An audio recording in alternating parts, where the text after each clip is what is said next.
Asta, who is a troubleshooter mage for the House Declan, and in his bid to do so, steals a tome. He is tracked down by assassins, but he takes them all out, leaving the last dude so he can torture and get information out of him. Asta holds the hunter down with his magic power, asking him how to use the important tome, but the dude reveals that he doesn't know.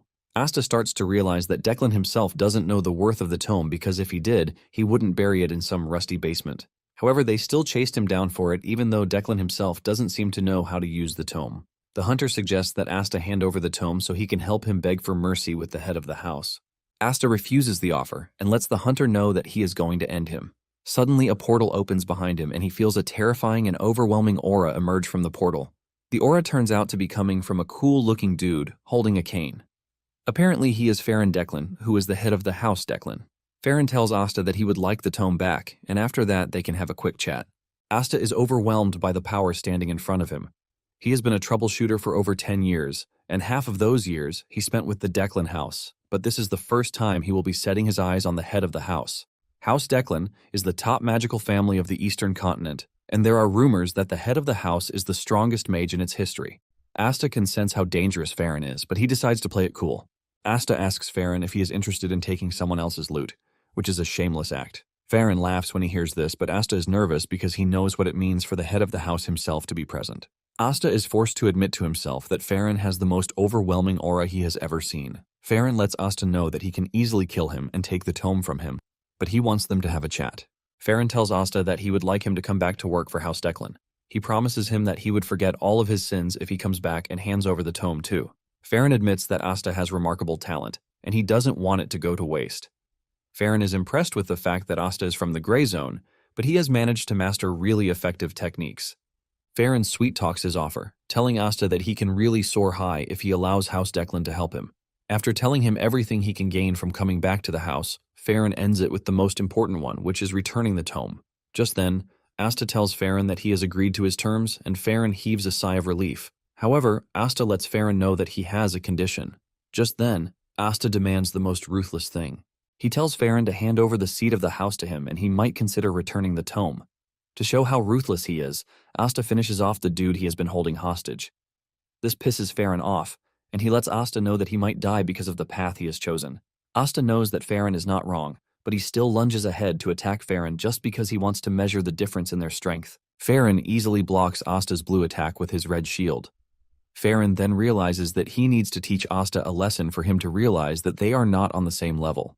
Standing cool while also aura farming, Farron unleashes a powerful magic blast that sends Asta backwards.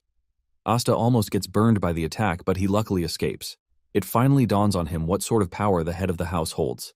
He can't find a single opening to attack him, and the moment Farron notices that he is lost in thought, he hits him with another attack. Farron then tells him that there is no need to measure their strengths because he is way higher than him. Asta soon finds himself facing a powerful magical attack that he can't evade. He gets smashed, but Farron holds back, and he lets Asta know this. He tells Asta that he is not ready to kill him, but just wants to talk. Asta then asks him what will happen if he finally agrees to return to House Declan. Farron replies that he won't believe him. Asta is glad that Farron knows this, and since they are both clear on things, Asta cooks up another magic attack.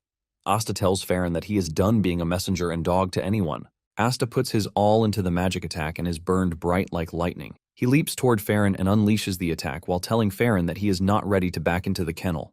Even Asta's greatest magic attack fails to penetrate Farron's defense, and Farron finally prepares to show him what power really looks like. Before Asta knows it, he gets hit with a powerful magic attack that sends him thinking about his past. By the time he opens his eyes, Farron is standing on top of him, looking down on him. Farron asks him if he has finally seen what true power looks like. Asta admits that Farron is quite strong, and since Farron wants them to talk, Asta asks him if he is ready to allow him to become a troubleshooter again. Farron then tells Asta that he wants him to be more than a troubleshooter. Apparently, he wants him to be the head of the Bongshan family. Asta is shocked when he hears the offer being presented to him by Farron. Since House Declan is powerful enough to even challenge for the throne, Asta figures out that they want him as the head of the Bongshan family so he can swear fealty to them as one of their vassal houses. Asta finally figures out what Farron's real goal is. He reaches into his storage space and brings out the tome. Farron smiles when he sees this, and he tells Asta that he actually wants him and the tome. Farron is glad that Asta is finally making the right choice, but just as he is about to collect the tome, Asta sets it on fire, leaving Farron shocked. Farron is forced to ask him what he is doing, and Asta tells him that he never had any intentions of giving it to him. Farron assures Asta that he is going to die a very horrible death. Asta then reveals that he didn't become a troubleshooter because of money. Apparently, Asta is pissed that one of his teammates got devoured by Declan's young master using forbidden magic. After the incident happened, Declan covered it up. Farron is shocked to hear this, and he figures out that Asta is coming after them because of revenge. Asta clears the air, saying he only wanted justice for his dead teammates. Asta also tells Farron that he considered his recent streak an act of retirement. Asta then reveals that these are his last words. After he is done speaking, Farron sets him on fire, telling Asta to burn and regret his choices. However, Asta screams at Farron while he burns, telling him that he has nothing to regret. Asta was ready to throw it all away as long as he didn't go back to work for House Declan. As the flames consume him, Asta considers it freedom, and he swears that if he ever gets the chance to be reborn, he will get his revenge properly. Suddenly, Asta feels something strange, as if time had stopped. Asta is totally confused, but for some reason the tome is still active in his hands. Asta sees magic circles appearing all over his body, and this is the last thing he sees before passing out. When Asta opens his eyes, he finds himself in a trashy area, where he is a beggar. He looks around, and it starts to dawn on him that he has somehow returned to the past. He has gone back to when he was a kid in the gray zone. Asta makes his way to a lake where he looks at his reflection to confirm that he is really the one, but a younger version of himself. The fire mark on his chest is still, even though he went back in time. He has no idea how he returned to the past, but he is sure that the tome magic was involved somehow. He also figures out that the tome must really be important for the head of the house to have chased him down for it. However, there is not much information about the tome, so he really doesn't know. Since he has returned to the past and been given another chance, Asta believes that it is time for him to succeed in what he wanted to accomplish. He thinks about his mission and objective, which was also his comrade's mission and objective. Asta and his comrade once had a conversation about why they are in the lower class. His comrade lets him know that their lives would have been so much better if they were educated. They wouldn't have been slaves to the rich piece of trash who are using them. Because of this, Asta planned to retire so he could build a library. Asta wants to build a library where anyone, regardless of money, status, or gender, can freely read books. In fact, he wants to take it up a notch by building a tower. He doesn't necessarily need the tower, but he just wants to build it for the sake of it. In addition, he plans to put the secret technique of the Declan house on the first page of his book, giving even the poorest from the gray zones access to the secret. He is already imagining how dreadful it is going to be. But the only thing left is how he is going to get the manual. He is enjoying his evil plan when a kick suddenly lands on his cheek. He turns around to see an angry dude asking him where he has been. He continues kicking Asta, telling him that he was keeping his seat for him, but he was nowhere to be found. Asta finds it hard to remember the douchebag who has turned him into a punching bag. Asta is not ready to allow someone to treat him like trash, and he grabs the dude's leg. He tells the dude that he has hit him 7 times, but he plans to pay him back 70 times. Asta punches the dude in the chest, but his body is weak, and he ends up spraining his wrist. Asta is shocked by this, but while he is still dazed about what happened, he gets punched in the face again. The dude resumes the beating he was handing out to Asta. Asta is moved to tears because of how painful the kicks are. The beating continues until Asta sees an opening, and he pushes the dude into the lake. Before the dude can get back on his feet, Asta makes a run for it. The dude gets out of the water and asks him why he is running away. Asta simply replies that he is not running but making a tactical retreat. He assures the dude that he is going to remember his face. He promises to keep to heart all the hits that he landed on him. Since he was a veteran troubleshooter and the word quit is not in his vocabulary, he will get his revenge. He hides in an alley where he stares at his sprained wrist. He cannot believe how weak his body is because it broke just from throwing a punch.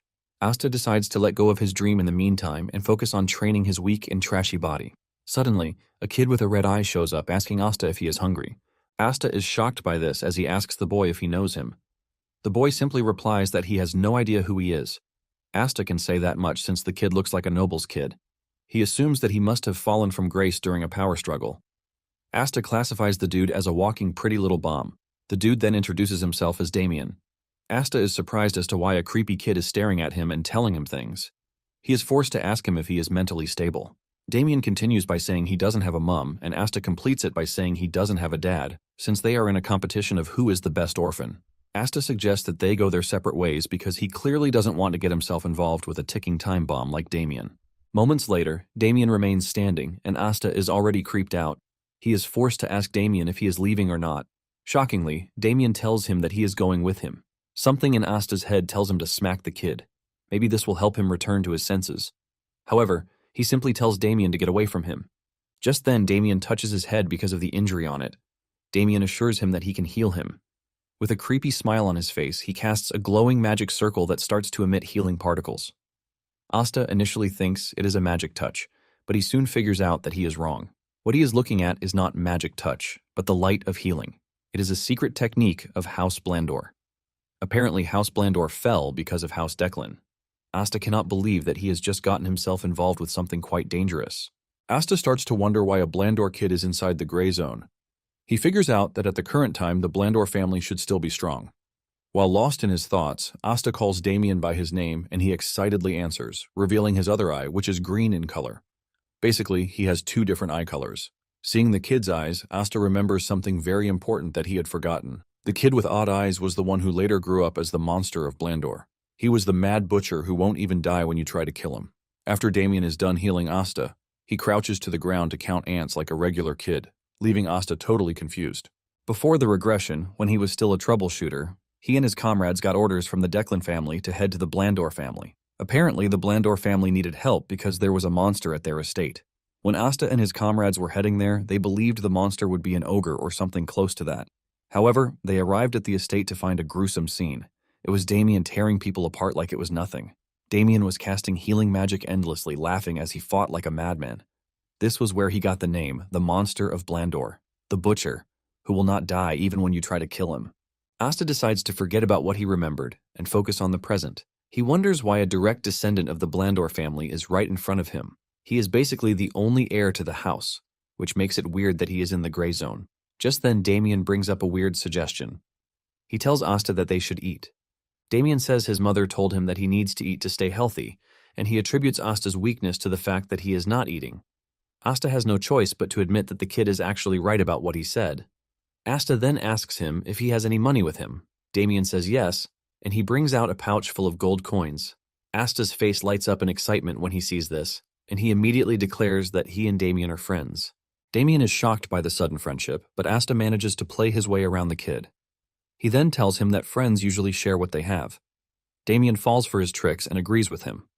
Asta suggests that they get something to eat, and Damien agrees. After they are done eating, they retire to a shelter. Asta's belly is filled with food, which has never happened before. Damien reveals his surprise that there is a house above where they eat. He had been sleeping outside, and he suddenly mentioned that he didn't have a dad either. Asta corrects him, telling him that he has a dad, but Damien refuses to agree. Asta then asks Damien if he has a mom, but Damien says he doesn't. Basically, he believes that none of them exists since they are not anywhere near him. Asta finally understands the situation, and he tries to get a grip on it. Asta asks Damien how long he has been alone. Damien then reveals that after he ran away from his family, he has slept 10 times. Asta wonders if Damien is being chased. Since he claims that he has slept 10 times, Asta believes that he has been away for 10 days. Just then, Damien mentions that he took naps too. Sometimes he takes naps twice a day. However, the total of the naps he has taken is 10. With this in mind, Asta comes to the conclusion that he has been away from his family for at least 3 to 4 days. Damien acts like a regular kid, and Asta figures out that madmen were innocent at some point. Since Damien is all by himself, Asta decides to act as his nanny and probably form a connection with the Blandor family. He knows this will definitely help him when he wants to face off against the Declan family later in the future. However, Asta is still stuck on the dude who hit him 57 times. Before he lies down to sleep, Asta tells Damien not to disturb him because he has something he needs to do. Damien immediately figures out that Asta wants to practice his breathing. Apparently, in Asta's past life, he laid his magic foundation on something basic, which was why he decided to sneak into noble houses to steal spells. He nearly died in these instances, but he was able to acquire several spells like the hardened body spells used by knights. He also got his hands on several others, but it was when he was about to be killed that he finally encountered true power. However, this time around, he aims to be stronger. The spell he wants to learn is Declan's foundational art, the Heavenly Origin Technique. This is a foundation-based art that allows for the accommodation of all attributes of mana. He once memorized it because of research, but he is glad that he can finally use it. It is called the breathing technique, and the moment he activates it, he feels a strong wave of power surging through him as if he is being burned by lava. Even though the pain is much, Asta is determined to endure it. He suddenly sees impurities being burned out of his body. It turns out that the technique is exclusive to high-level nobles, and it forces mana through to burn away the impurities in the circuits. Asta immerses himself in the process, and he soon finds himself submerged in a mana pool. When he finally wakes up from the painful process, Damien has gone to sleep. He is shocked to see that there are no impurities left in his circuit. In addition to this, his mana has been completely purified, greater than that of his past life. However, he knows that even with this, it still remains an impossibility for him to defeat Declan. Nonetheless, his chances have increased. Asta motivates himself with the fact that he is a troubleshooter who never gives up. Later on, Asta helps Damien change his hair color to brown, and he also changes his clothes to help keep his identity. To top it all off, he gives him a cap to wear. Damien then asks Asta what their next plan is, and Asta replies that they are stepping out to cause chaos. Momentarily, Asta finds the dude who hit him 57 times. The moment the dude spots him, he asks him where he has been, but before he can even get the chance to talk more trash to Asta, he gets punched in the guts. The punch sends a wave of agony through his entire body system, causing him to immediately pass out. Asta is proud of himself that he managed to get the right place. However, Asta is not done with him yet because he plans to hit him 123 times. The rest of the house soon found out about the commotion, and they stepped out to see that their youngest was the cause of the entire thing. Deep down, Asta is already imagining the wild things he wants to do to them. Asta lets off his anger, and he starts beating up the dudes. He pours mana into his fist to make his punches much more painful. Damien stands behind to watch Asta unleash his fury, and he is enjoying every bit of it. Damien makes things worse for the bunch as he starts to heal them so that they can receive more punishment from Asta. The first person he heals is the dude Asta has a beef with. The dude thinks Damien is doing him a favor until Asta grabs him, reminding him of the number of hits he plans to deal to him. After he is tired of beating them with his fists, Asta resorts to the use of canes. He flogs the main dude so hard that his butt starts to ooze off severe heat, but he is still not done with him. He calls on Damien to heal him so he can repeat the process again. To the victim, he is not seeing kids but a bunch of devilish maniacs who are after his precious life. When Asta had had his fill throughout the entire day, he finally decided to stop. To add icing to the cake, he thanks his victims for their help. He has used them as his punching bags, and he feels very fulfilled. He has managed to complete over 100 hits per person, which makes it over 1,000, and he is proud of himself. The leader of the victims politely asks Asta if they can leave, and he says yes. The dude then reminds Asta that he is at his house, subtly telling Asta that he should be the one to get lost. Asta figures this out and stares at him with such a scary aura that it forces the dude and his comrades to retreat into a corner. Just then, Asta gets the sense that someone is approaching them. He can see that the said person is skilled, just like a troubleshooter. This is when it dawns on him that the person might be after Damien.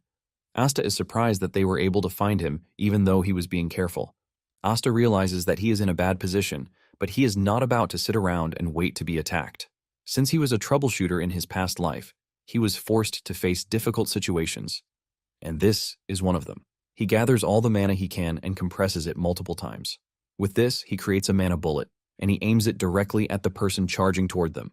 He fires the shot, but the dude suddenly makes a knee slide, dodging it before screaming out Damien's name while calling him master.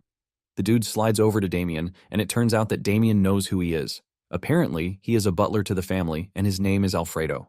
He holds Damien tight, but the kid tells him to leave him alone. Alfredo refuses, saying he has to return Damien to the family. Asta just stands behind them, watching the weird scene unfold in front of him. He finally realizes that Damien ran away from his family. After they are done with introductions, Alfredo offers Asta the chance to follow them back to the estate since Damien seems to have grown fond of him. Asta takes a minute to think about the offer. All he knows is that the house is a prestigious family, but he can't truly figure out their true intentions.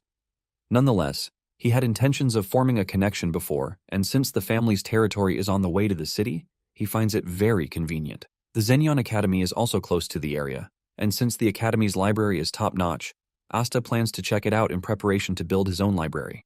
After thinking it through, Asta accepts the offer. Momentarily, they arrive at the family's estate.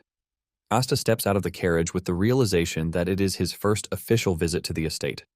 Since it is late already, Alfredo suggests that they get some rest. He tells the maid, Lancy, to take care of the kids.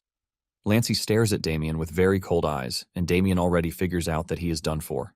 Later that night, Alfredo heads to the chambers of the matron, Gamo.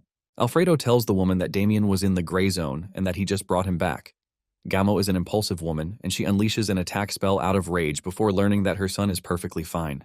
She heaves a sigh of relief, and Alfredo does the same. He obviously knew that it would have been a death sentence for anyone to have hurt Damien. Apparently, Gamo was once called the Blood Witch, and her fury is practically unstoppable. Gamo then commends Alfredo for his hard work. Before Alfredo leaves, he tells Gamo that there is one more thing. Alfredo tells Gamo that Damien's new friend Asta noticed his presence before he even showed himself. In reaction to this, he had already prepared a counterattack. Alfredo reveals that Asta was wielding a mana bullet when they faced off. Gamo is impressed when she hears this, and she admits that it's an incredible talent for someone from the gray zone to have. Because of this, Alfredo tells the matron that he has a favor to ask her. The next day, Asta wakes up to a request from Alfredo, telling him to become his successor. Asta is shocked when he hears this, and Alfredo is relieved that the dude was taken by surprise. He is confident that Asta will jump at the offer because it is a rare opportunity, but Alfredo is stunned when Asta subtly refuses the offer. Alfredo believes that he has gone deaf and he is not hearing correctly. Even Damien is shocked to see that Asta rejected the offer.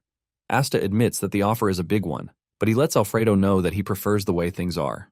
Alfredo immediately figures out that Asta was born in the gray zone, and he learned magic through natural talent, which is why he is so full of himself. Alfredo then tries to crush Asta's confidence by trying to tell him that the world is very vast and he knows nothing of the dangers that are in the world.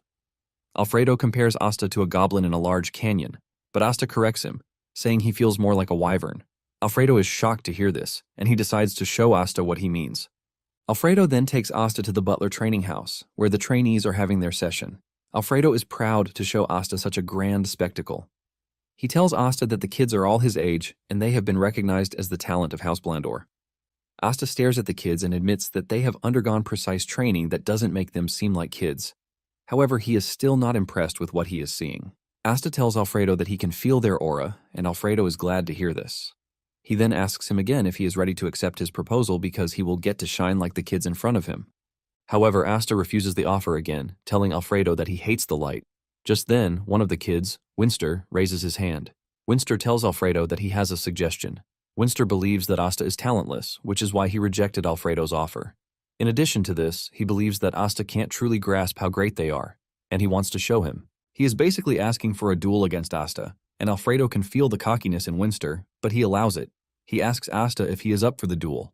Asta understands why the dude would want a duel because all the trainees already see him as their rival. He knows that they most likely see him as a lucky dude who just rolled out from nowhere, and he is already getting the offer to become the successor to the chief butler. Asta accepts the duel but asks Alfredo if he can choose his opponent. Alfredo tells him to go ahead. Asta then points to Winster, but he doesn't stop there as he points to 4 other trainees. Everyone is shocked when Asta reveals that he wants a 5v1. Winster cannot believe his eyes, and Asta lets him know that he is free to back off if he is scared. Alfredo laughs when he sees this, and he figures out that Asta has the charge that his successor should have. Alfredo then asks Asta if he is ready to take responsibility for his words, and he says yes. Alfredo tells Asta that he will give him a gift if he lasts 1 minute in the duel, but if he doesn't, he will have no choice but to become his successor. Asta can feel the desperation in Alfredo's voice, but he is not scared of the challenge. Once they are in agreement, Alfredo tells them to step into the ring. The trainee instructor is forced to ask Alfredo if the entire thing is not dangerous. Alfredo admits that it is dangerous, but he needs to teach Asta to stop being arrogant. The instructor is scared because he doesn't want to cause harm to Damien's guest. He walks over to where Damien is and tells him that his friend is in danger. The instructor wants Damien to stop the duel, but to his surprise, Damien is hyped up for the fight. He even wants to join in, but Lancy tells him that Gama will scold him if he gets involved. Alfredo then tells the instructor to start the match and stop wasting time. The instructor comes to the conclusion that he has no choice since he has tried his best to stop the duel. Lancy notices the instructor's mood and she leaves the room. Before leaving, she tells Damien not to get involved. Damien smiles, assuring the lady that he won't. The instructor walks up to the kids to explain the rules. He tells them that it is going to be a free-for-all match. He tells them that the duel will only end when one side surrenders. However, he lets them know that he can stop the duel anytime he wants. Winster stares at Asta with so much dislike as he prepares to crush him and expose him as a fraud. Just then, the instructor starts the match, and Asta doesn't waste time before landing a mana-imbued punch in Winster's guts. This sends him back in pain as he coughs up liquid. Before Winster knows it, Asta has taken down the rest of the trainees. They are all rolling on the ground in severe pain, but Winster is the only one still standing. Asta stares at him like a villain, and he tells him that he is prepared to give him some of the best experiences he can. Asta says this while rolling mana bullets in his hands. He tells Winster that the first lesson he has for him is to never underestimate the little guy. Winster is already crapping his pants when he realizes that Asta is casually wielding mana bullets. Winster knows what it means to conjure a mana bullet. Asta continues with his lesson, and he tells him that the second one is to stop judging people easily. Asta says this while hitting Winster and his comrades with mana bullets. They all scream in pain as the bullets cause them intense pain. And for the third lesson, Asta tells Winster that the world is vast and bitter. Asta moves closer to Winster and finishes him off with a punch. Asta smiles at the trainees while telling them that he is personally going to teach them the lessons he just mentioned. Winster screams in pain, calling Asta a lunatic. He tells him that he is not using magic against them, but Asta argues that it is magic. Asta continues his lesson by kicking Winster in the head, while telling him that he is using physical magic. Everyone in the room is stunned as Asta beats up the trainees like they are nothing. He drags them around like they are his personal puppets. Alfredo is left speechless by the magic bullet he just witnessed from Asta. He wonders just how many times the magic was compressed. Because of how powerful the bullets are, Alfredo figures out that they were compressed at least 4 or 5 times. This is when it dawns on him that if he had been hit by the mana bullets back then, it might have caused him serious damage. He figures out that Asta has complete control over his innate mana, and in addition to this, he is pretty good at beating people up. At the back, Damien is busy healing them up so that Asta can have more fun dealing with them. Suddenly, Lancy enters the room with Gamo. She immediately summons Alfredo, and when the instructor realizes that the matron is present, he heaves a sigh of relief that they are finally saved. Gamo asks Alfredo what is going on, and he confesses that he was simply running a test. Gamo cannot believe that Alfredo considers what she is staring at a test. Asta is basically trashing the trainees while Damien provides support from behind. Gamo then orders Alfredo to gather the trainees and tell them to withdraw. In addition, she tells Damien and Asta to head to their rooms. Just then, she walks up to the instructor and tells him that he is fired, shocking the dude. Later that night, Gamo tells Alfredo that he went too far, even though his intentions were pure. Alfredo admits his mistake and lets Gamo know that he is willing to accept his punishment. Gamo then asks Alfredo if Asta got help from Damien during the duel, and he says no. Alfredo says Asta is just so good at hitting people. Alfredo then continues by telling Gamo that Asta used the magic bullet again. However, he compressed it multiple times to increase the power. When Gamo hears this, she realizes that Asta has good control over his mana. Gamo might not have seen it, but she got there to see Asta beating up 5 trainees at once like it was nothing. Gamo also realizes that handling a magic bullet is difficult even for a high-level mage.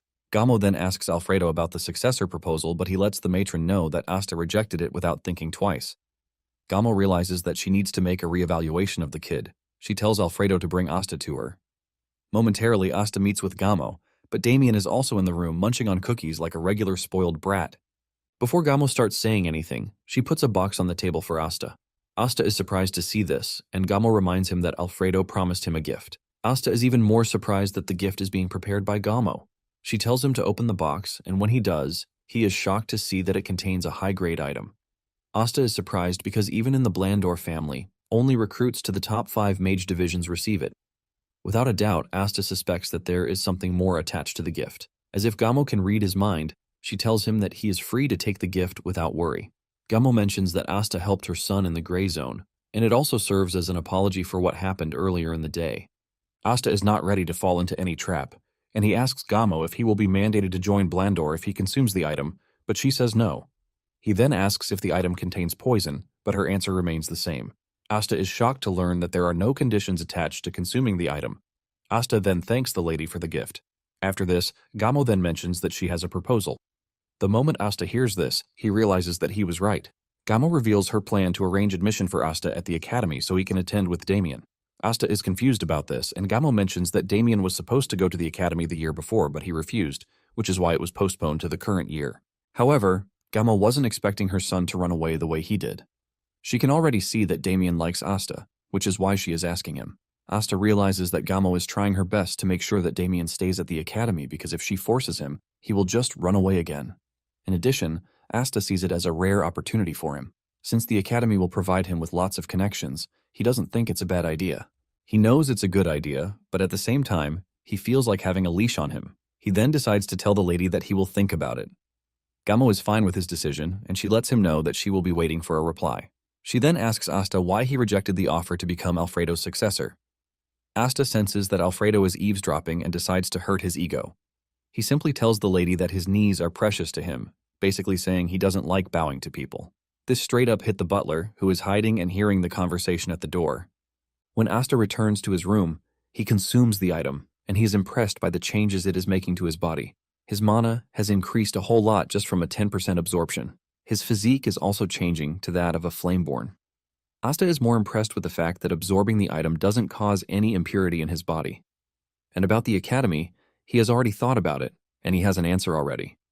He knows that enrolling in the academy will quickly give him the chance to meet a sponsor. There are loads of advantages to joining the academy, but at the same time, he feels like he is walking into a trap. Asta then decides to go for a run. He steps outside his room, and just then, he hears someone asking him if he is Asta. Asta turns around to look at the guy. He assesses his appearance, which features platinum blonde hair. Since Damien is the direct descendant, Asta believes that the dude is a relative. Asta decides to lie, telling the dude that he is not the Asta that he seeks. The dude is shocked to hear this since the appearance of the person standing in front of him matches what he was told. Asta backs up his lie by telling the dude that the hair on his head can change due to light, meaning there is a whole lot that might be different. The dude then assumes that he has the wrong person and turns around to leave, while apologizing for the misunderstanding. Just then, Alfredo rushes over, and he mentions Asta's name at the wrong time. He is there to talk about the whole butler thing again, but Alfredo mentioning his name has already given off his identity to the strange dude who is already leaving. The dude immediately turns around, saying he was right because Asta has an unpleasant face.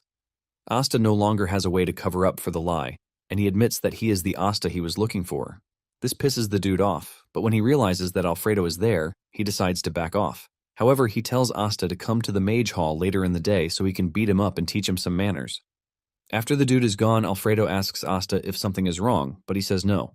Deep down, Asta was already looking for someone to vent his anger on, and he sees the dude as the perfect test subject. Asta plans to head to the mage's hall later and beat him up.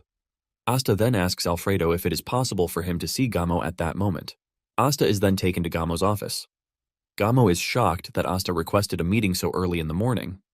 She asks Asta if he has made up his mind concerning their conversation, and he says yes. Surprisingly, he lets Gamo know that he plans to enroll in the academy just like they offered. Gamo is surprised to hear this, but at the same time she is relieved. Gamo then tells Asta that they are going to prepare everything very soon.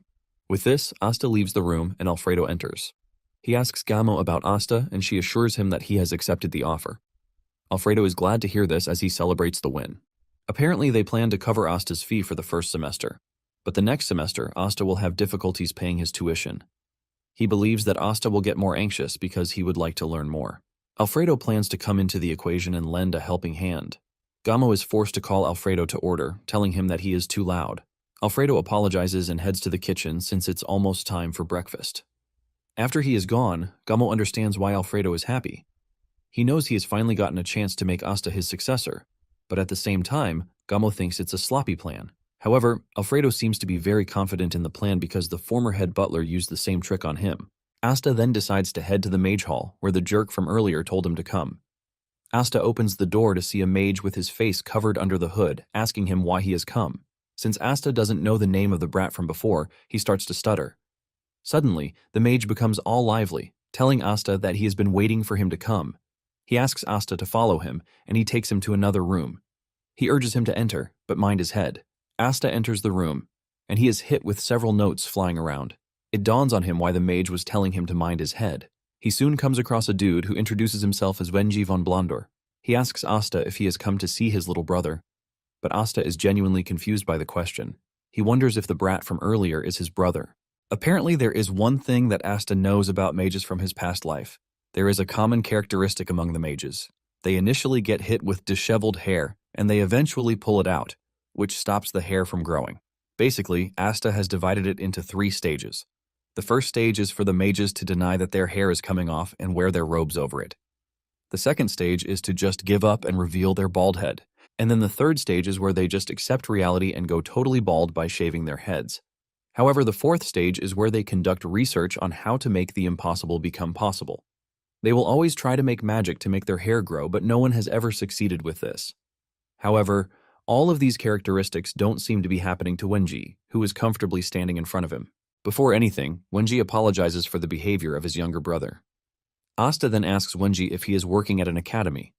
Wenji reveals that he is currently serving as the vice dean. He then serves Asta a drink. Asta is impressed that someone like Wenji is already a vice dean at a certain academy. He is pretty sure that Wenji is quite skilled because he can't get the position just because of his family's name. Wenji teases Asta, saying he is quite different. Wenji then reveals that he is aware of the fact that he has been encouraged to enroll in the Xinyan Academy, which is a pretty big deal. Wenji congratulates Asta and says it is a good opportunity for him to learn. Wenji mentions that he is also a graduate of the academy, and he is from the 145th class. Asta is unimpressed because he never asked the dude for the details that he is willingly handing out to him. Wenji notices this and quickly apologizes, claiming that he was just excited, which is why he is saying trash. Wenji then suggests that they get to the main point of everything, but before then, Wenji tells Asta that there is one thing he would like to confirm. Wenji asks him if he would be willing to risk his life for a friend. Asta is utterly confused by the question. Wenji reveals that the whole thing concerns the reputation of the Blondor family. He reaches into his storage space and brings out a book. Asta's face lights up in shock when he sees the book. Wenji lets him know that he will be willing to give him the tome if he can risk his life. The book is basically the secret of the Blondor family, the healing light. Meanwhile, Gamo is tending to her garden, and she thinks about Damien's move to the academy. She is glad that everything was handled without stress. She also thinks of Asta as a good friend to Damien. She knows that Asta's nature is good, even though Alfredo says he can be a bit of a jerk sometimes. Gamo is not worried about this since every kid has a shameless side. Gamo is pretty much glad that even after Asta learned of Damien's background, he didn't change towards him. Gamo knows that people like Asta are quite different, which is why she wants him by his side always. Nonetheless, Gamo knows one bitter truth. She knows that Asta is like a free bird who will not allow anyone to cage him. However, she plans to think of the many ways that she can keep Asta close. Because of her son Damien, she wants to do everything in her power to keep Asta close. Back in the mage hall, Asta wonders why Wenji is offering him the secret technique of the family. He tries to assess the situation to see if it is a trap. On the other hand, Wenji is also trying to read Asta's emotions, but he can't because he is not letting off any.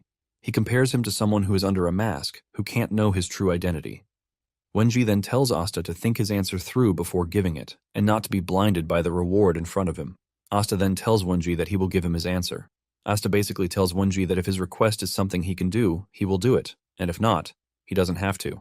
Wenji then tells Asta that just by hearing his proposal, his life might be at risk. In addition, if he hears the proposal and refuses, Wenji says he might just have to kill him. With no fear in his voice or expression, Asta tells Wenji that he is free to kill him since they are destined to live once. Although this is Asta's second chance at life. After hearing this, Wenji unleashes his scary aura to intimidate Asta, but he remains unshaken. When Wenji realizes that the dude doesn't scare easily, he smiles, telling Asta that he passed the test. He lets Asta know that he needs someone he can trust, but it can't be from inside his family. Wenji says a bunch of gibberish before revealing his true intentions. He lets Asta know that his situation is not a power struggle within the family. He says the family is very close, but it seems that he is under close surveillance by the Declan family. Asta is surprised to hear this, and he asks Wenji why the Declan family is surveilling him. Since Asta has already said he doesn't care if he dies, Wenji reveals his true dilemma. It turns out that he is researching the Declan family's origins magic, and he might have come across a breakthrough. Apparently, he was able to obtain the Declan family's heavenly origins magic, which is exclusive to them. Asta hears this, and he immediately becomes very concerned. He realizes that he is sitting in front of a dead man, more or less. He then asks Wenji if he is researching to destroy it. This is when Wenji reveals that he actually found a way to improve the Declan family secret art and turn it into perfection itself. Asta hears this and immediately concludes that he is sitting in front of an extremely crazy person who has no regard for his life. Wenji claims that he couldn't resist the urge to carry out the research, which is why he did. Asta sees Wenji as a complete lunatic, but at the same time, he realizes that the timing matches perfectly. In his past life, when Declan wiped out the Blandor family, Wenji was busy carrying out his research on the new 10,000 circle. This was why Declan didn't mind attacking the Blandor family just to wipe them out, because he saw the possibility of what the 10,000 circle could do. It starts to dawn on him that Declan might have adopted the power, which was why he was insanely strong. Wenji then asks Asta if he is available to help since he is willing to take his research up a notch. Asta then asks Wenji why he came to him for the mission. Wenji reveals that he wasn't able to report the research to his family since he feels like there is a mole somewhere, but he can't seem to find them. Asta then says it might be a secretary, but Wenji disagrees with him, telling him that the problem is probably related to the acquisition route. Wenji then reveals that the moment he realized that he had been found out, he took some steps. Asta then asks him why he wouldn't just side with Declan, since it seems like the better option, and they are definitely going to welcome him. Wenji lets Asta know that he has his personal reason for not going to them. Since Asta is not tied to the Blandor family, Wenji sees him as the perfect person to help him out. Wenji then reveals that it is a joint research project, but he currently can't make progress. Wenji assures Asta that he is going to reward him properly. Wenji wants him to deliver the thesis to Professor Parun of Xenion Academy. As a reward, he's going to give him the healing light spell. Asta senses an opportunity and decides to take it. He tells Wenji that he has a better deal for them.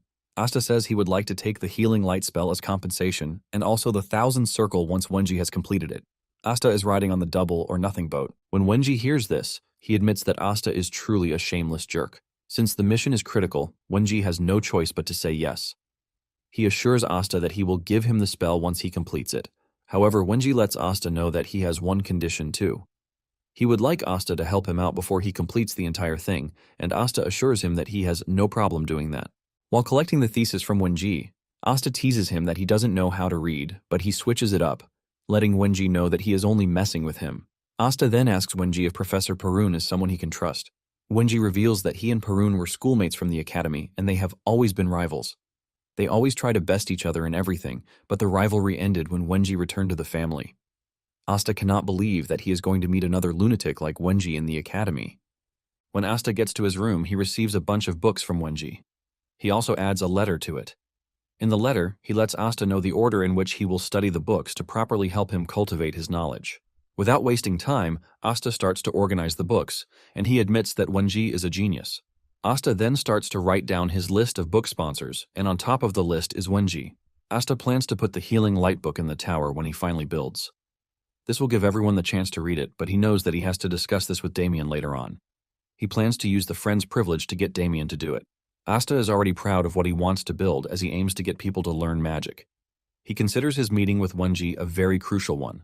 On the other hand, Wenji is also glad that he met Asta as he seems like a useful person, whom he has gained interest in. In addition to this, he is impressed with the fact that Asta was not scared of death. It was only a threat, but the fact that Asta showed no sign of fear made him more interested in him. Wenji can clearly see that Asta's eyes were those of someone who doesn't fear death. Wenji is glad that he found someone useful and not the usual pigs he has been working with. Wenji can also sense that Asta is hiding a lot of things, but he considers this a good thing. He basically sees Asta as someone who shares the same dream as him. Soon afterward, Asta prepares himself for the academy. He packs his things and puts on the academy uniform. Lancey comes to his room to pick him. She tells him that he will have to go through a simple document registration when he arrives at the academy. Lancey then reveals that he and Damien will be exempted from the entrance examination. Lancey compliments his fit and lets him know that it suits him well. Asta acts like a true gentleman and thanks the lady for the compliment. Asta thinks about the exemption that he and Damien got and realizes that it is a thing for the prestigious families. It is referred to as special admission, and Asta is glad that he got it too. Asta arrives at the carriage to see Damien and his mother waiting for him. The lady tells the boys to stay safe at the academy, and Asta acknowledges this. Gamo also lets Asta know that she is praying for him to achieve the results that he desires. Asta smiles, thanking the woman for this. Deep down, Asta is aiming to achieve his results without doubt, since the academy provides a load of opportunities, and Asta is looking to grab everything. He is also looking forward to meeting his beloved classmates. On their way to the academy, Asta checks out the light spell book that Wenji gave him. He is impressed by the interpretations of the book because he made it simple. Apparently, each noble has a way of interpreting the techniques, but compared to the other versions, Asta believes that Wenji's interpretation works with Declan's celestial principle. Momentarily, they arrive at the academy. Asta stays by the window to look at the popular Xenion Academy. Lancey then tells them that they have reached the end of the carriage service. According to the teachings of the founding principle, during admission, regardless of status, all students must walk on foot. Lancey lets them know that they have finally reached where they are going to separate, and she wishes the kids a good time at the academy. After stepping out of the carriage, Damien grabs Asta and tells him that they need to hurry to the entrance to the ceremony because Lancey told him that there might not be seats left if they get there late. Asta is shocked to hear this since the entrance ceremony is not some village theater with first-come, first-served seats. Just then, it dawned on him that it was Lancey who said it. He easily figures out that Lancey said it as a bait to make sure that Damien doesn't drag his feet. Asta then decides to play along, even if it is just for once. They soon arrive at the hall where the ceremony is taking place, and Damien is blown away by the number of people there. Even though half of the hall is empty, Damien still believes Lancey's words that they wouldn't have gotten seats if they had come late. Asta cannot believe that Damien is still dumb enough not to know that he was being tricked. Asta then brings out their seat reservations to check where they are supposed to sit. Damien points to a place in the hall and suggests that they sit there, and Asta is left confused. He can't seem to wrap his head around the fact that Damien is excited to be in the academy when he was the one running away before. Suddenly, Damien runs into another student, a tall, giant dude named Exter. The dude looks down on Damien like he is some sort of bug. Asta then helps his friend up, asking him if he is fine. Damien assures Asta that he is fine and blames the entire thing on the fact that he wasn't watching where he was going. Damien and Asta are about to leave when Exter stops them. It turns out that Damien had smeared saliva on his clothes.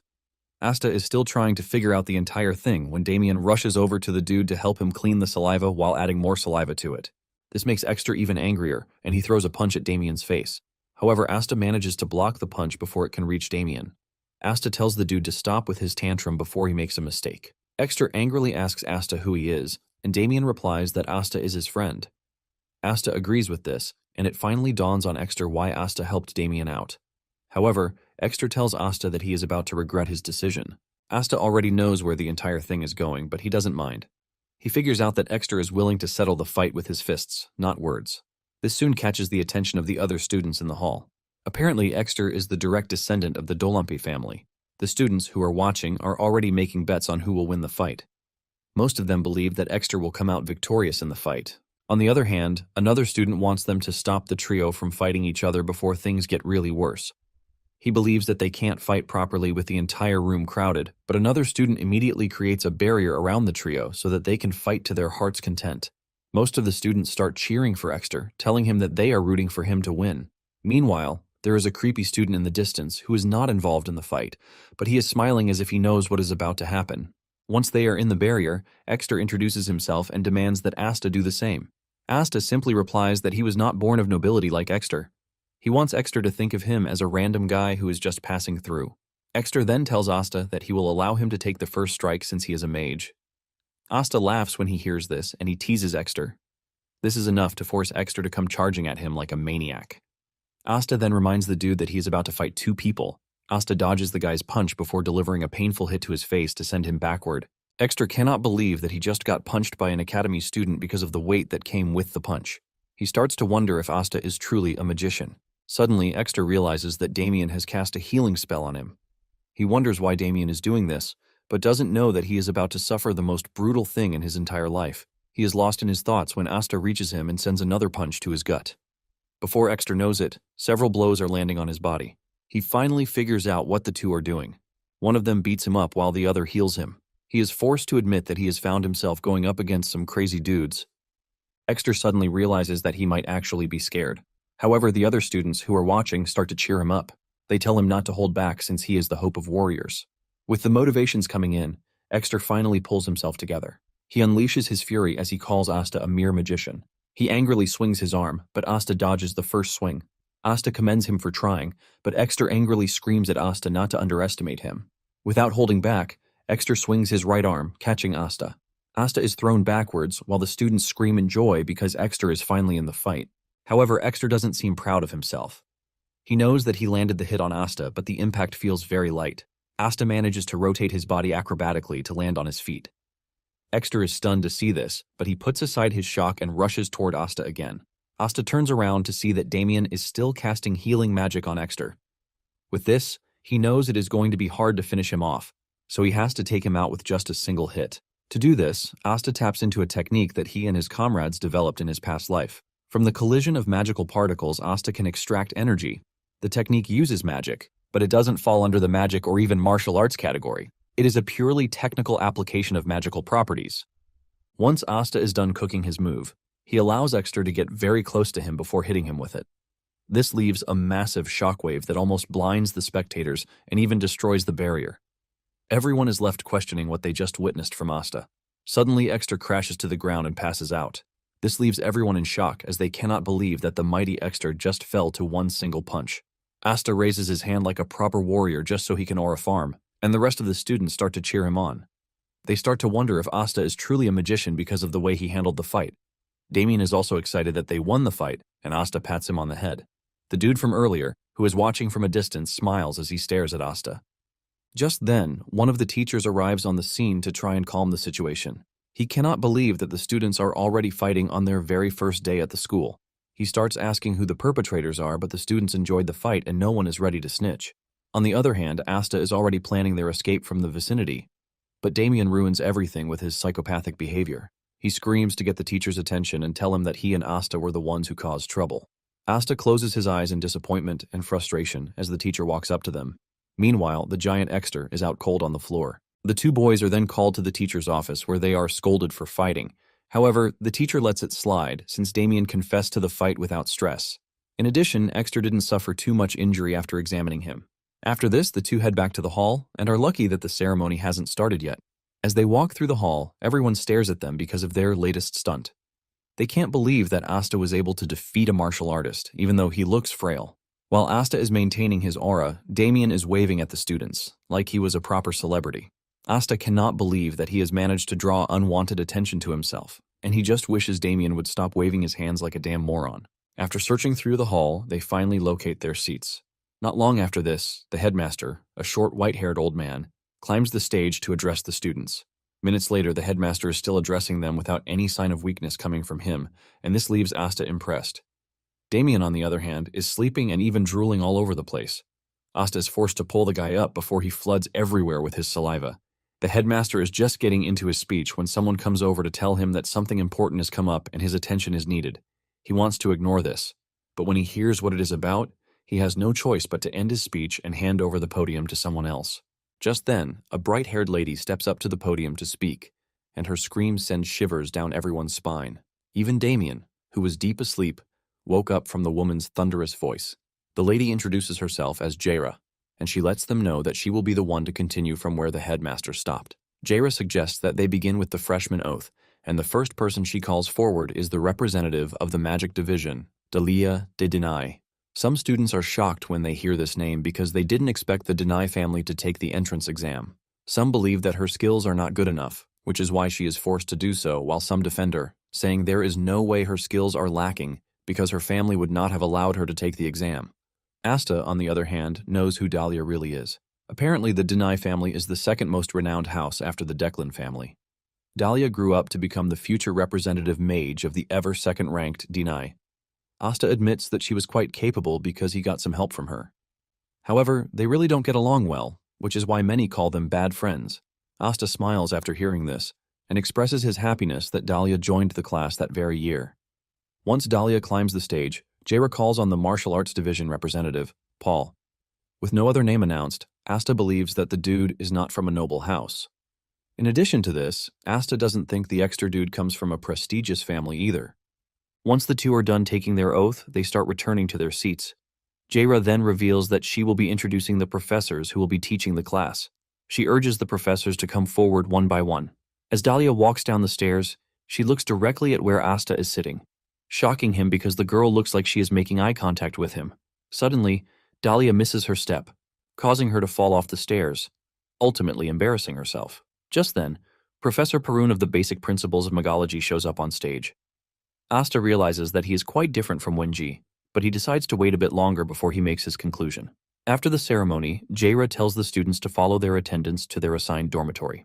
Damien finally wakes up, and Asta decides to prank him, telling him that he has been expelled after they caught him sleeping. Damien hears this and screams out his lungs without any care. Asta almost regrets his decision to prank him as he heads to his dorm because he wasn't expecting Damien to scream the way he did. Asta finally makes it to his dorm room, and he is impressed by how good-looking it is. In the corner of the room are living supplies to make things easier for the students. Just as he is putting his things in order, his roommate, Paul, shows up in the room. Asta is surprised to see Paul looking so cold, as if he doesn't care about anything. Paul then opens his mouth, telling Asta that it would be good for them to live quietly because he is not in the business of making friends. Paul assures Asta that he doesn't care about what he does or his business as long as it doesn't affect him. In fact, he would prefer if they could stop speaking after the introductions, and Asta, being one who is never scared of anyone, engages in a stare-off contest with Paul. Asta remains silent, and this triggers Paul, who demands to know why Asta is not giving him an answer. Deep down, Asta is thinking about just how proficient Paul can be, because it is said he entered as the top student. Asta decides to test him, and he makes a fake charge toward him to see his reaction.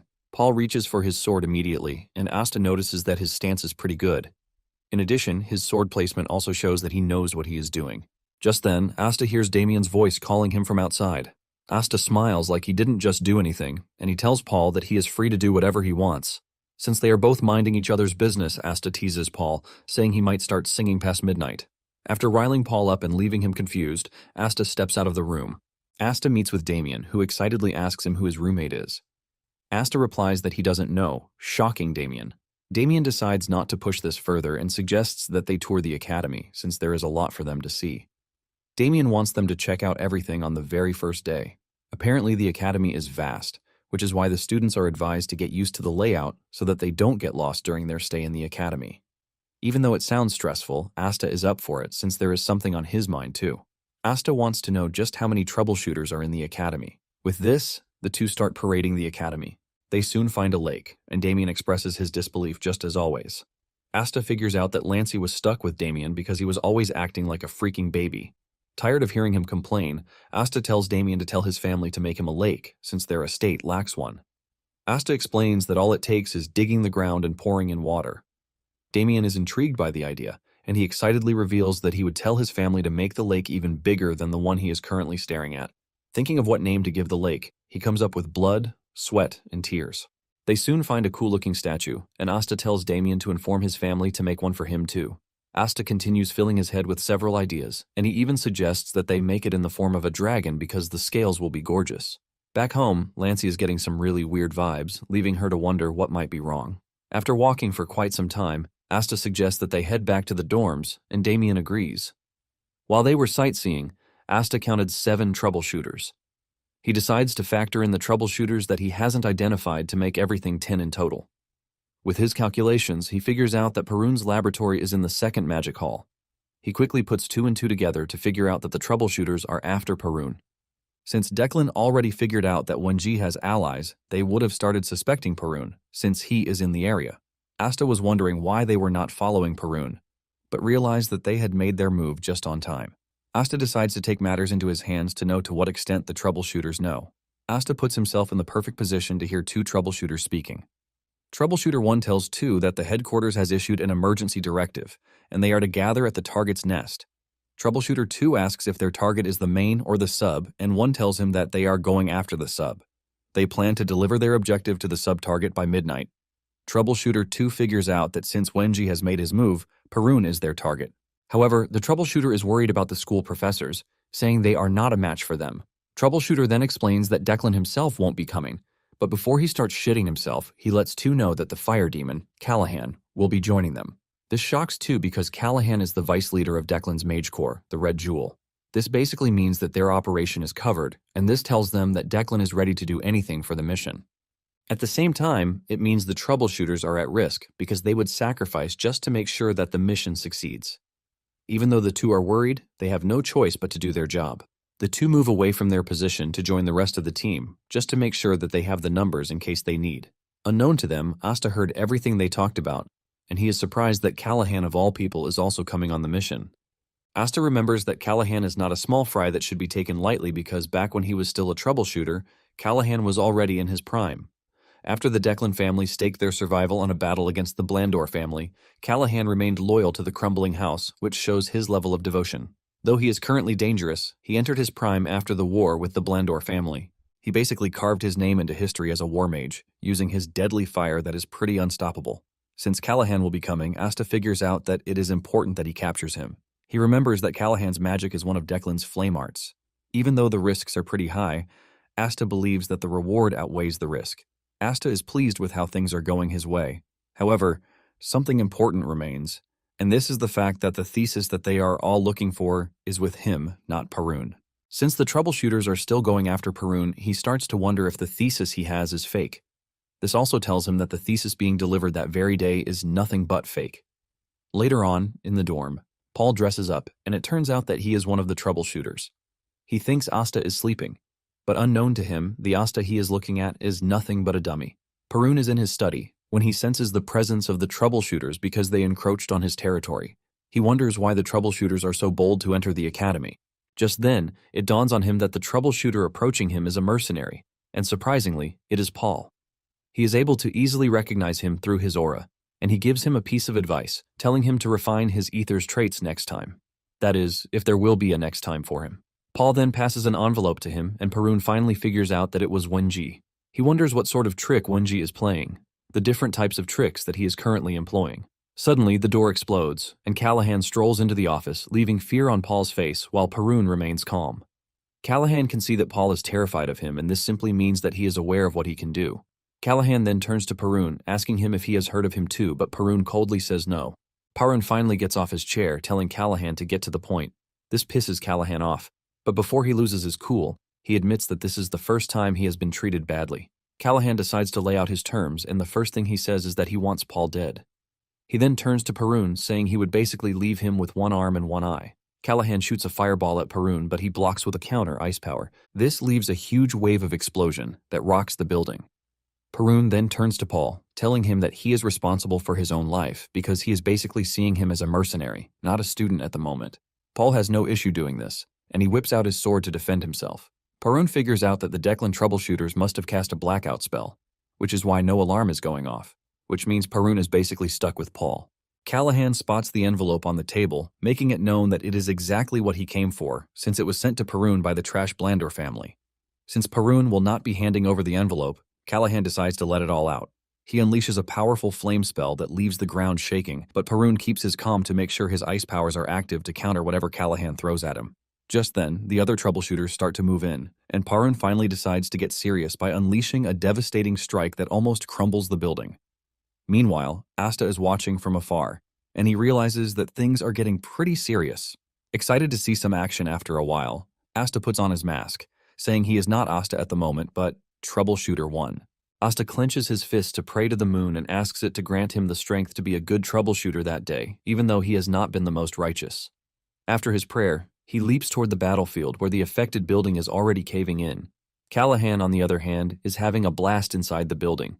He is surprised that, with everything he has done, Paul is still alive, and he commends him for this. Deep down, Paul knows that he would have been dead meat if he weren't wearing the protective talisman that Wenji gave him. He didn't even know it was a protective talisman, and he considers himself lucky for having it on. Parun speaks to Paul in a very cold tone, telling him to get out of the way, as he unleashes a powerful ice blast to rival Callahan's fire blast. Parun then pats Paul on the shoulder, saying he has done well so far, which means he can actually trust him. Parun then displays one of his powerful traits by infusing Paul's sword with ether, shocking Paul. Parun asks him if he can continue blocking incoming attacks, and Paul says yes, as long as he needs him to. Paul figures out that they are already past the point of retreat, and if he can't hold out, he is dead for sure. Callahan is impressed by their sudden pairing because a mage and a guard are just what he needed to fight. Callahan then unleashes another fireball, and this time around, Paul's sword fails him. He gets smashed into the wall, and Parun figures out that with Paul out of the picture, he has no choice but to get really serious. Apparently, when the amount of mana present in nature is limited, and two authoritative beings issue orders at the same time, a struggle for control begins between the said entities. Parun wants to see just how much damage Callahan can take from him. Since Parun is requesting a duel, Callahan is more than happy to indulge him. The two unleash their power to hit each other, and the building suffers the most damage. It crumbles, and Paul falls off after losing his balance. As he falls down, all he can see is two monsters going up against each other without holding anything back. Paul ends up crashing to the floor, wondering why he joined the fight in the first place when he is nowhere near their power level.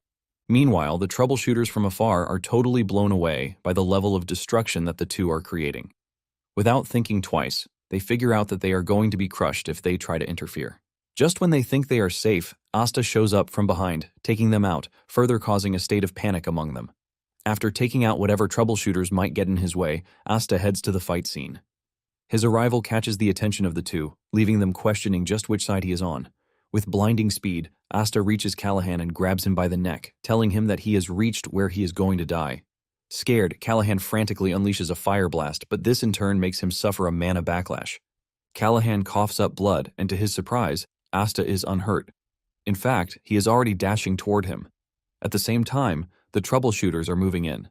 Callahan figures out that he has to suppress the mana backlash if he is going to have a chance. Callahan whips out a potion and consumes it, while wondering where on earth someone as strong as Asta popped out from. The troubleshooters try taking Asta down, but he easily blocks their attack while sending them off with a counterattack. Callahan sees this, and he is stunned. Before he knows it, he realizes that he is actually getting impressed because Asta is moving with so much precision and extreme efficiency. Even though he is impressed, Callahan is already pissed, and he declares that he is going to kill Asta. He angrily creates a bunch of magic circles so he can unleash an even more powerful fire blast from them. The firepower is so much that Callahan fries his own people with it, leaving Asta totally blown away. With the thick smoke that follows his last attack, Callahan wonders if he managed to catch Asta. He knows some of his allies suffered from the attack, but he really doesn't care. He is focused on completing the mission, not minding whoever dies in the process. After staying on his guard for a few seconds and not seeing anything, he assumes that Asta is dead. He starts smiling, believing that he went overboard without reason. He figures out that he is going to get the upper hand against Parun if he manages to join hands with the other troubleshooters. Suddenly, his blood runs cold when he hears Asta's voice in the distance, asking him if he has done his best with his last attack. Asta says he knows the kind of person Callahan is, which is why he was able to quickly figure out that he would sacrifice some of his men if it meant getting rid of him too. Standing above, Asta aims his magic circle at him, telling him that he is about to die because of his actions. Asta unleashes his mana bullet, and with no way to dodge it, Callahan watches the attack come straight at him. The mana bullet hits Callahan straight in the head, piercing his head like a large caliber bullet. After successfully taking Callahan out, Asta admits that he was quite impressive because any other mage would have died from the first surprise attack. He confesses that Callahan's attacks were as deadly as ever, but his last attack actually worked in his favor. Asta knows that he would definitely have lost if Callahan had teamed up with the troubleshooters to engage him in a war of attrition. Even though he is getting deadlier, Asta's mana reserve is pretty low, which is not impressive to say the least. Asta then walks up to Callahan's body to search it. He runs into luck and finds his grimoire, which is what he was looking for. Apparently, most battle mages don't trust anyone, which is why they carry their grimoires themselves. Even though the spatial pouch has a built-in owner recognition spell, Asta is not worried because he can figure out a way to undo the spell later. Just then, Parun shows up, and Asta tells him that he is late to the party. Parun reveals that he was taking care of the little fries that remained. Parun then asks Asta if he is one of those who are after him, but Asta urges him to use his brain because he just killed one of Declan's men and this should tell him where he stands. Upon hearing this, Parun figures out that Wenji was the one who sent Asta, and he finally lets his guard down. However, Parun is confused as to why Paul approached him. He wonders if Wenji is splitting the research into 2 papers, which is why he required 2 envoys. Asta then mentions that the one with Paul might be a fake. He believes that Wenji did it to lure Declan's men into the open, just like a fisherman reeling in fish. Asta says Wenji might be trying to tighten the security in the region, while also making sure that Declan's influence in the area is reduced to a bare minimum. Deep down, Asta believes that something is off because even though a blackout spell was used, the fight was still insane, and the Imperial Knight should have shown up. This can only mean one thing, and this is the fact that the Knights have been bribed by Declan too. Parun then asks Asta if he is the courier, and Asta answers his question by pulling out the thesis and handing it over to him. After collecting it, Parun asks Asta if he knows what is inside, and Asta replies that he is not a fool, so he knows.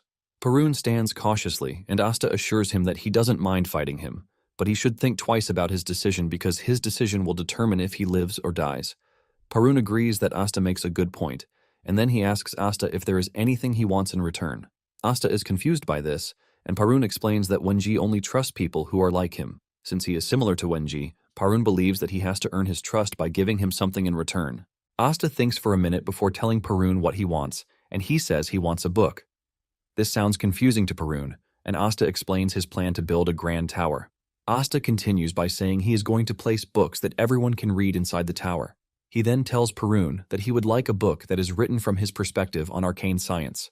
Parun is shocked to hear this, but he assures Asta that he will get down to it. After their brief conversation, Asta says it is time for him to go, but Parun asks him how they are supposed to stay in contact. Asta then brings out a communication crystal, and he hands it over to Parun. He tells him that the 2 halves are linked. Therefore, if one breaks, the other shatters too. He tells Parun to break 1 shard to call him, and then break more than 1 if there is trouble. After explaining how the crystal can be used, he vanishes into thin air. Not long after this, the Imperial Knights showed up on the scene to secure the area. They also evacuated the Academy students in case there is a follow-up attack. In the process, Asta was able to blend in with the students. He meets up with Damien, who asks him where he has been. Asta replies that he was attending to something. Meanwhile, Asta is pretty sure that with the recent event, the Declan family will pull back a bit. While Damien is trying to get him to talk, Asta keeps wondering why his sigil reacted during the battle. He felt power resonate through the barrier when he was blocking Callahan's attack, and this is something that doesn't even react on normal days. However, Asta is thankful because it was the sigil that helped him block Callahan's counterattack. Asta tries to remember what happened, and it finally dawns on him that it is the rejection phenomenon. This is a technique that is often used by mages to prevent the caster from being harmed by their own magic. Asta is so troubled and confused that he didn't know when he spoke out. This catches Damien's attention, and he asks him what he meant by not getting it. Damien demands to know the secret that Asta is hiding. Asta ignores Damien and continues to wonder why the sigil reacted at that particular time and what could have triggered it. Nonetheless, Asta figures out that he has to conduct more research. He believes that he is going to get some clues in the academy library.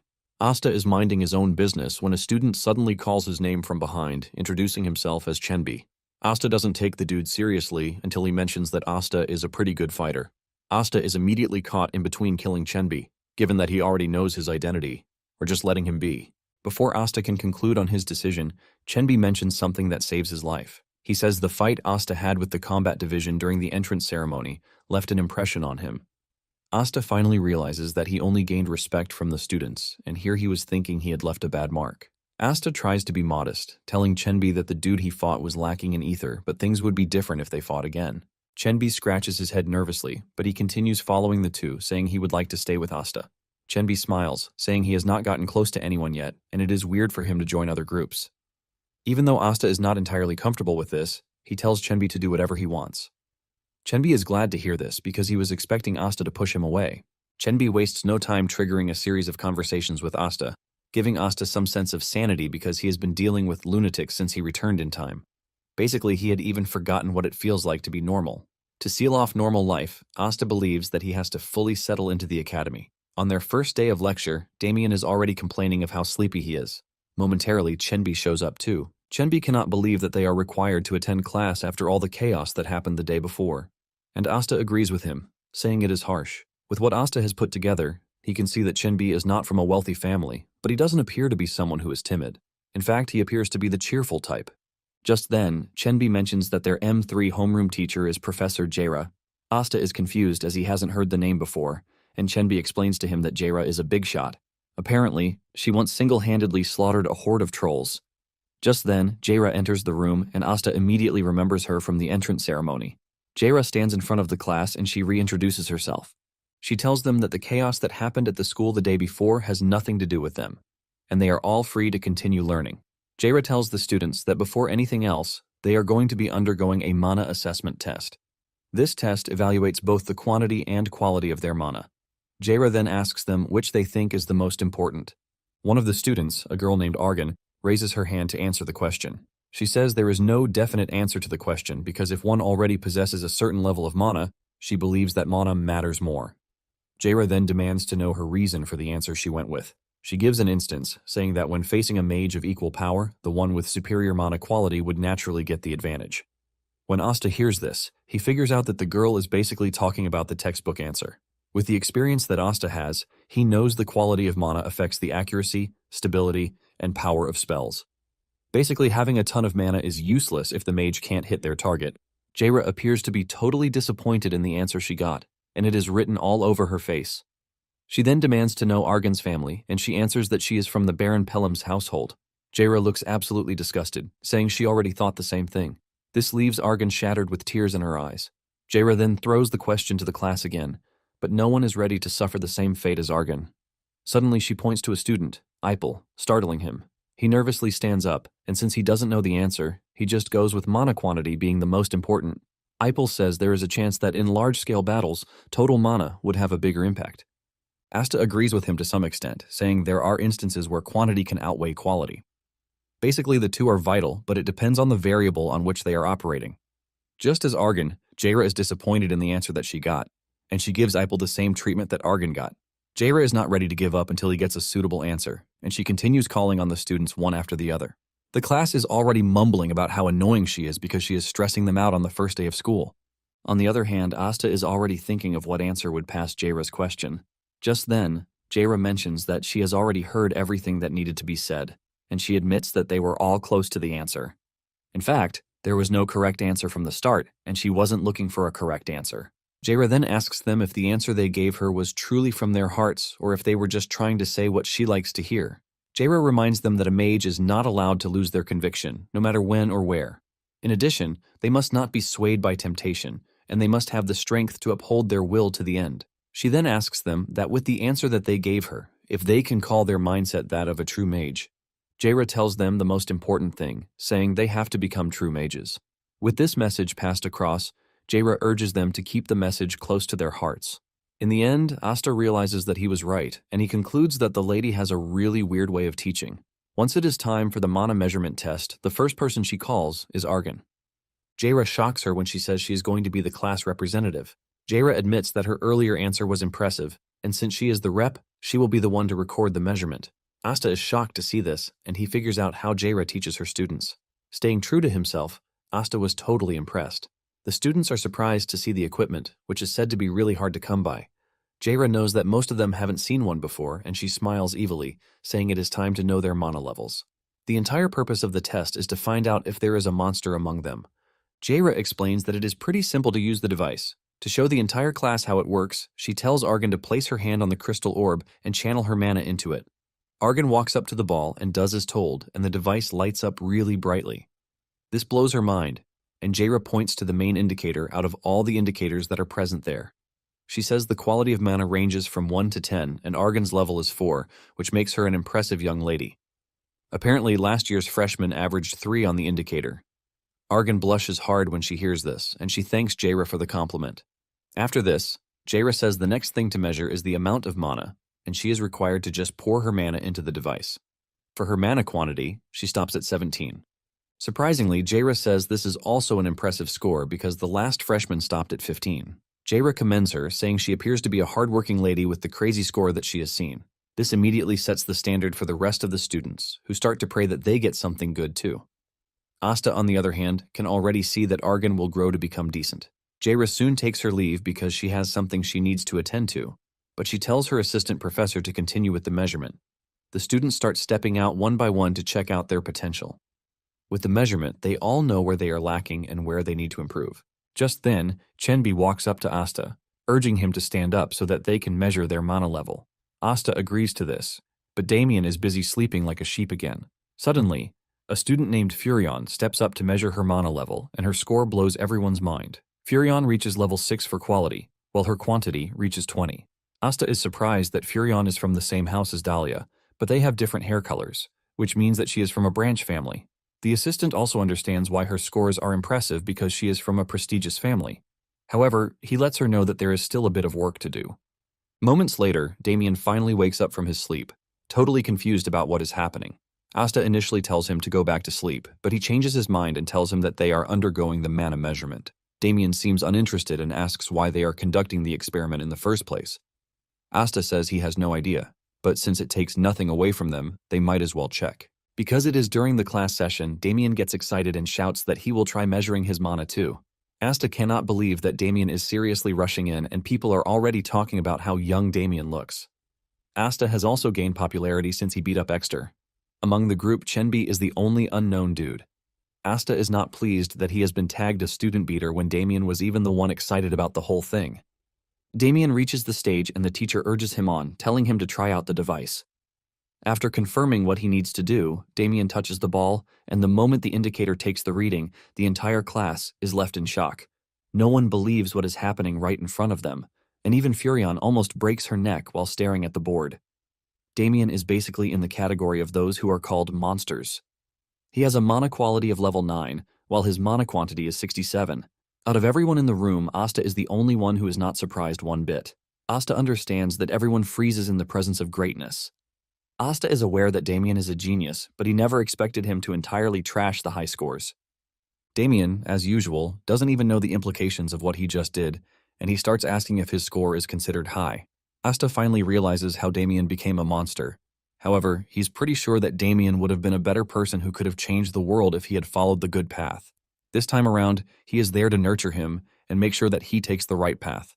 This is because the Blandor family is the only one that can rival Declan. Asta plans to make Damien transcend beyond a level he thought impossible. The teacher then urged Damien not to allow the score to get to his head because he still needs to work hard. Damien assures the dude that he is aware of this.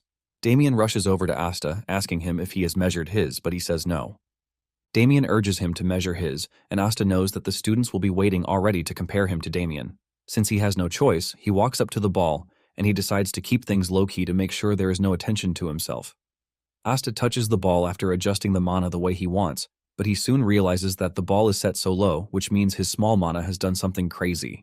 The system initially reads 10 for Asta, but the machine suddenly goes off, displaying an error message because the threshold was crossed. Damien celebrates in excitement, but Asta quickly tells the teacher that they might need to rerun the test because the machine malfunctioned. Damien is the only one who knows that Asta is just trying to be moderate. The teacher then resets the machine, and this time, Asta set his mana so low that it only read 3 for quality and 15 for quantity. The students immediately believe this, just like Asta wanted. Asta is glad that he was able to pull it off. However, Damien is not pleased with what just happened, and he even uses a curse word. At the first Department of Magic, Jaira stands in her office to watch the reconstruction of the second Mage Hall. Moments later, the assistant teacher, Yorvi, shows up with the mana measurement records. Jaira checks it out and talks about the scores that catch her eye, and she says Damien is going to need guidance. Suddenly, her eyes come across Asta's score, and she realizes that there was a retest due to an error message. The moment she sees this, she figures out that Asta is not an ordinary kid, and she needs to keep an eye on him. Well guys, that's the end of the video. If you like this video, comment next part in the comment section. Also subscribe to the channel, hit the bell, and like the video. Thank you for watching, and see you next time again.